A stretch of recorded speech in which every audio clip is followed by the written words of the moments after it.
국민의힘 이준석 전 대표, 연일 윤 대통령과 여권을 향해 거친 발언을 쏟아내고 있죠. 이런 가운데 국민의힘 윤리위가 당의 위신 훼손과 계파 갈등을 조장하는 행동에 대해 엄중 조치하겠다고 경고했습니다. 더불어민주당은 국정조사 카드를 꺼냈는데요. 대통령실과 여권을 향한 전방위 공세에 나섰습니다. 국회 취재기자 연결해 보겠습니다. 김태민 기자. 네, 국회입니다. 네, 국민의힘 윤리위가 예고 없이 입장문을 냈는데 어떤 내용이 담겼습니까? 네, 국민의힘 중앙윤리위원회는 오늘 오후 한 장 분량의 입장문을 배포했습니다. 여기에는 당원 당규를 위반해서 다른 사람을 모욕하거나 계파 갈등을 조장하는 당원은 예외 없이 엄정 심의하겠다는 경고가 담겼는데요. 그러면서 본인의 정치적 입장을 공개적으로 밝힐 때는 당의 위신을 훼손해서는 안 된다고도 지적했습니다. 최근 윤석열 대통령과 여권을 향해 연일 거친 발언을 쏟아내고 있는 이준석 전 대표를 겨냥한 발언이라는 해석이 나오고 있습니다.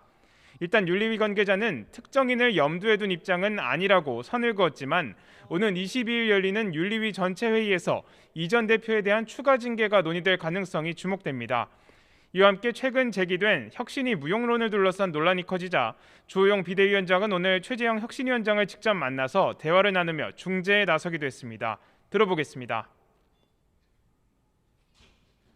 당은 늘 필요한 부분을 혁신하고 개혁해야 되기 때문에 혁신위 활동이 필요하고 혁신위가 적극 활동할 수 있도록 지원하겠다고 약속을 했습니다. 이처럼 여권 내부가 여전히 혼란스러운 가운데 비대위 활동 기간은 다음 주 이틀에 걸쳐 열리는 국민의힘 연찬회에서 정리될 것으로 보입니다. 하지만 이준석 전 대표가 제기한 효력정지 가처분 신청이 변수인데 법원의 고심이 길어지는 배경에 여권 내부가 촉각을 곤두세우는 분위기입니다. 어떤 결론이 내려지든 정치적 후폭풍이 불가피하기 때문인데요. 주호영 비대위원장의 리더십이 이런 혼란을 잘 매듭지을 수 있을지 주목됩니다. 네, 민주당은 국정조사 카드를 꺼냈어요. 공세 수위를 더 높인 건데 구체적으로 어떤 의혹을 문제 삼고 있는 건가요? 네, 그제 민주당은 윤석열 대통령 취임 100일에 맞춰서 국정조사 요구서를 국회에 제출했습니다. 대통령 집무실 졸속 이전, 사적 채용 논란 등 8가지 국민적 의혹을 밝혀야 한다는 겁니다.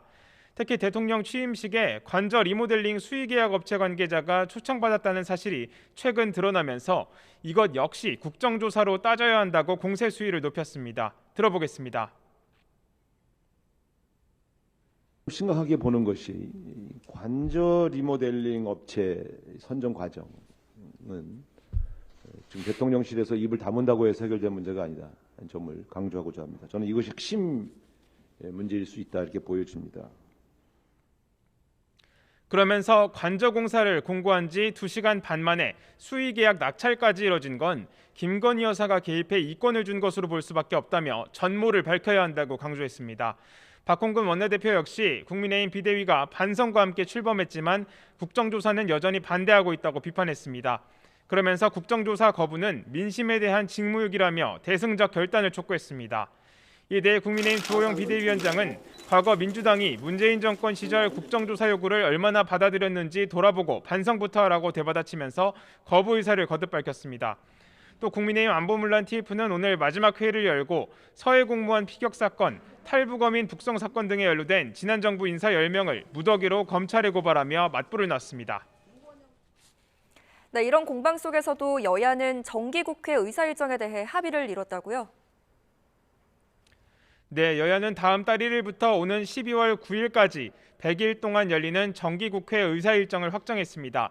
정기국회 개회식은 다음 달 1일 오후 2시에 개최하고 6일과 7일에는 민주당과 국민의힘이 각각 교섭단체 대표연설을 합니다. 이어 다음 달 19일부터 22일까지 닷새 동안 분야별 대정부 질문이, 오는 10월 4일부터 24일까지는 국정감사가 진행될 예정입니다. 지금까지 국회에서 YTN 김태민입니다.